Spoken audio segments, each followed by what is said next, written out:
police et autres, ça c'est. Amen. On va commencer par le verset. Comme on a fait l'autre fois, le verset premier, l'Éternel dit à Moïse, tu verras maintenant ce que je ferai à Pharaon. Une main puissante le forcera et le laissera aller. Une main puissante le forcera à le chasser de son pays. Dieu parla encore à Moïse et lui dit, je suis l'Éternel. Je suis apparu à Abraham, à Isaac et à Jacob comme les dieux tout-puissants. Mais je n'ai pas été connu dessous les noms de l'Éternel. Dans notre version, on parle des noms d'Adonai. Amen. J'ai aussi établi mon alliance avec eux pour leur donner le pays de Canaan, le pays de leur pèlerinage, dans lequel ils sont séjournés. J'ai entendu les gémissements des enfants d'Israël que font les Égyptiens, tiennent dans la servitude, et je me suis souvenu de mon alliance. C'est pourquoi dit aux enfants d'Israël, je suis l'Éternel. Je vous affranchirai des travaux dont vous chargent les Égyptiens. J'aimerais que tu soulignes, c'est pourquoi dis aux enfants d'Israël, je suis l'Éternel. Amen. Oh là là, on va s'arranger rapidement les micros. C'est pourquoi dis aux enfants d'Israël, je suis l'Éternel.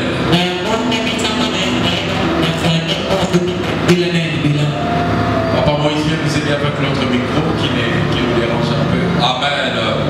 Alléluia. Alléluia. J'aimerais que nous puissions ensemble avec toi, nous puissions dire un mot au Seigneur. Je viens t'adorer de tout mon cœur. Tu es tout ce qui compte. Tu es tout ce qui compte. Voilà pourquoi nous t'acclamons, parce que nul n'est comme toi. Nous te célébrons parce que nul n'est comme toi. Dans les cieux, sur la terre et sur la terre. Nous t'acclamons, nous te célébrons.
nous ne pouvons rien faire. S'il n'y a pas la prière, nous ne pouvons même pas arriver à nos destinées. Quelqu'un a écrit une chose qui m'a fait rire. Il a dit si tu n'es pas avec les diables, tu n'es pas avec Dieu, alors tu dois avec. Alléluia. Alléluia. Si tu n'es pas avec Dieu, si tu n'es pas avec l'ennemi, tu es avec Dieu. Tu croiras comme si tu n'es pas avec Dieu, non, tu es avec Dieu. Alléluia. Alléluia. Tu peux te dire, je ne suis pas avec Dieu, mais tu es avec Dieu. Alléluia. Au fait, Dieu est en train d'être avec toi même lorsque tu descends et tu te vois très loin de lui. Et tout ce que tu peux faire dans ta vie, n'oublie jamais que la présence de Dieu a toujours été là avec toi. Tout ce que tu peux réaliser dans ta vie, n'oublie jamais que la présence de Dieu a toujours été là. Toutes les questions que tu peux poser, tu peux demander, tu peux te questionner, les réponses sont dans la présence de Dieu. Aujourd'hui, je dormais, je fais un songe. Je vis quelque chose que le Seigneur m'a montré. Et à chaque fois que je dois songer quelque chose, je me mets à prier, à savoir si réellement c'est le Seigneur qui m'a parlé.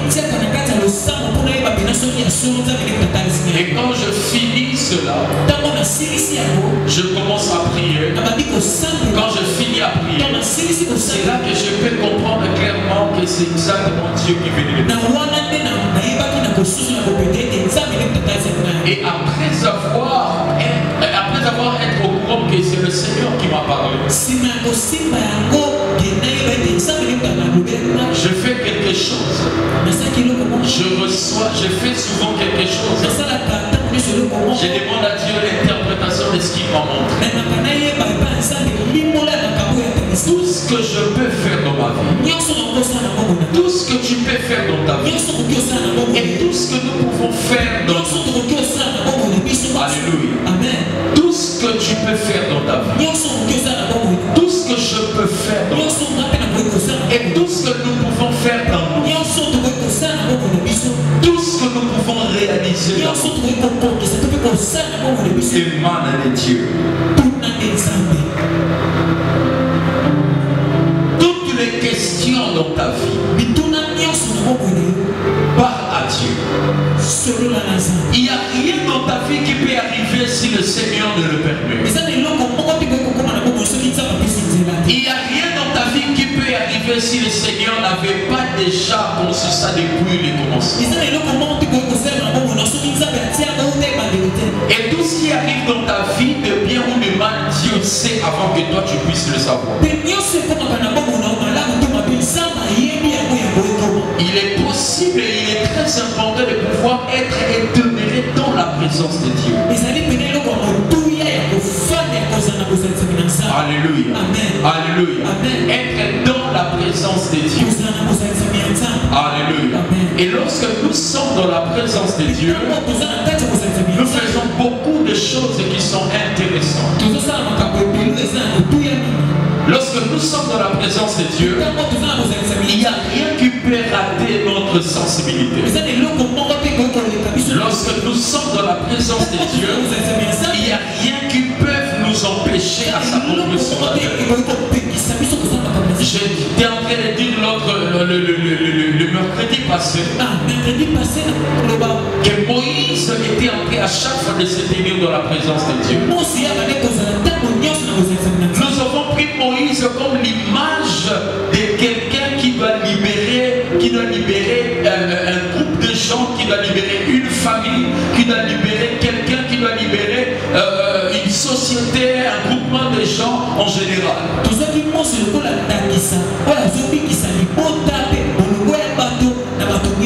Alléluia. Amen. Alléluia. Amen. Et il était important de nous faire comprendre une chose.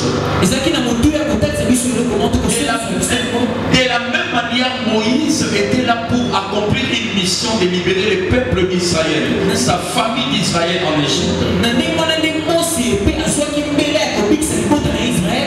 Il était aussi important pour nous de savoir que nous sommes aussi en quelque sorte de Moïse dans nos familles. Nous sommes aussi des Moïse dans nos vies, des Moïse dans nos églises, des Moïse partout où nous nous trouvons. Alléluia. Alléluia. À chaque fois, même quand tu es dans ta famille, pose-toi la question, quelle est mon identité dans cette famille? Aujourd'hui, je parlerai de Moïse, de Ruth, d'Esther. Alléluia. J'essaierai de parler même jusqu'à arriver à Jésus. Alléluia. Alléluia. Il y a une chose que Dieu serait en train de faire avec toi. Mais le problème est que toi, tu puisses connaître ton identité. Vous savez, moi, il y a des choses dans ma vie, je ne suis plus surpris, des bons ou des mauvais.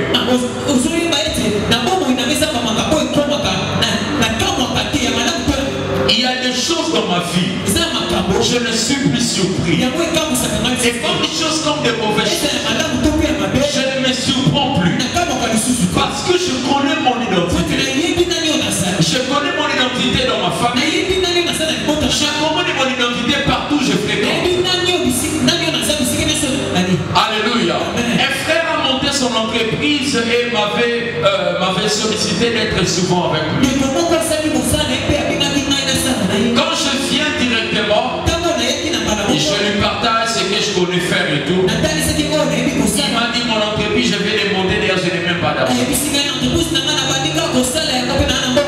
Je dis, si tu me gères bien dans cette entreprise, je n'ai pas besoin de ton argent, mais de remplir ma mission. Ma mission sera de pouvoir accomplir ce que Dieu me demande d'accomplir en côté de toi. L'autre fois, il m'a dit beaucoup de projets sont en train de retarder au niveau de la présidence. Je ne sais pas comment comprendre. Je dis, Dieu a dit patiente un peu.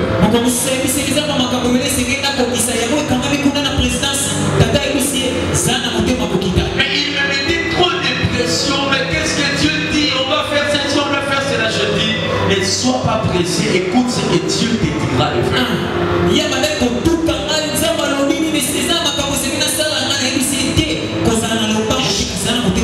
Je ne pouvais jamais m'agiter comme tout le monde pouvait le faire.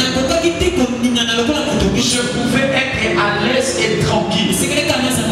Parce que je sais ce que Dieu m'a dit de faire. Alléluia. Alléluia. En fait, quand tu connais ton identité, connaître ton identité même dans ta famille. Comment tu peux vivre dans une famille, tu ne connais pas ton identité? Tu pleures comme tout le monde. Et bizarrement, au-delà de ça, tu es en train de subir des choses comme tout le monde les subit. Je ne m'as pas retenu. J'étais en train de dire, tu es en train de vivre comme tout le monde. Tu pleures comme tout le monde.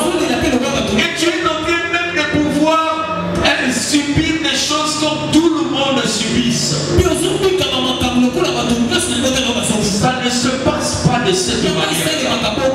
Dans la vie chrétienne, quel que soit ton âge, quelle que soit ta position, aîné ou cadet de la famille, dans les milieux ou bien en quelque sorte, je ne sais pas quoi dire, il faut que tu connaisses ta position. Dans ma famille, là où je suis né, je ne suis pas l'aîné de la famille. Alléluia. Mais spirituellement, je connais ma position. Et ma position spirituelle est plus que même un aîné de la famille. Je connais celui que je suis. Et je sais ce que je dois faire.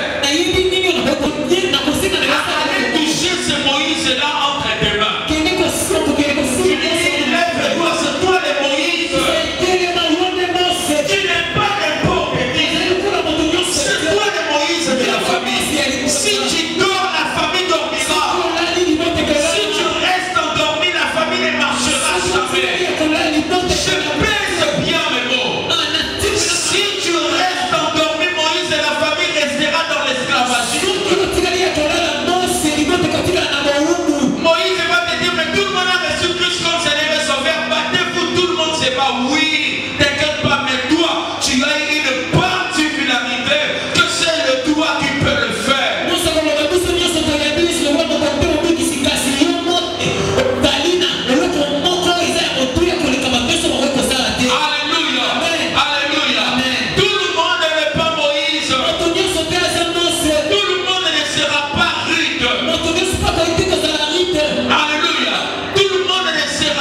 Moabite, mais qui est entré dans l'histoire de Jésus. Lis avec moi les généalogies de Jésus. Lis avec moi dans Matthieu chapitre 1. Tu vas comprendre qu'on est en train de citer les noms des rites lorsqu'on parle des ancêtres de Jésus. Alléluia. Les Moabites, tu pouvais se dire, malgré que nous sommes des Moabites, mais l'une de nos ancêtres, alléluia, l'une de nos ancêtres, alléluia, est citée parmi les descendants de Jésus. Alléluia, alléluia. Il y a une chose que Moïse rit de David, ainsi de suite, nous devons savoir. Tu ne peux pas te comporter comme tout le monde. Même si ça ne marche pas, ne te comporte pas comme tout le monde. D'ailleurs, ce genre de personnes ont l'habitude d'être un peu à l'écart. Alléluia. Je cite Moïse. Il a été mis à l'écart. Rendu dans la maison même de Pharaon. Sortant de la maison de Pharaon jusqu'à aller en dehors de l'Égypte. Revenir pour libérer les Israélites. Regarde avec David. La même chose qui se passe avec David. Il n'est pas trop à la maison. Même lorsque le sacrificateur Samuel vient rendre le roi. On demande. Ce sont tous ça les enfants. On rappelle les noms. Le papa dit non. Il y a encore le plus jeune qui reste là dans la brousse. Ça ne dérange pas que tu sois le plus jeune. Les dieux tout-puissants ne se comportent pas comme tout le monde. David, il reste dans la brousse et il ne se plaint pas. Alléluia. Alléluia. Alléluia. Esther, il est resté avec son oncle malgré l'état qu'ils étaient en train de vivre. Elle n'était pas en train de vouloir parce qu'elle savait quelque chose en elle.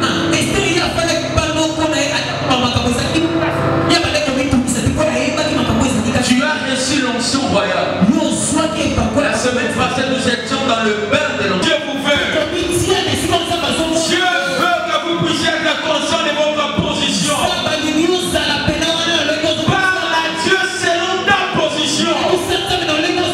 La façon dont le peuple d'Israël doit parler à Dieu, ce n'est pas la façon dont Moïse doit parler à Dieu. Moïse a un autre caractère par rapport à la particularité de sa mission. Moïse a un autre caractère par rapport à l'onction qu'il porte, par rapport à la mission qu'il doit poursuivre. Vous êtes né en Chili, grandi en Chili, mourir en Chili, qu'est-ce que cela signifie alors?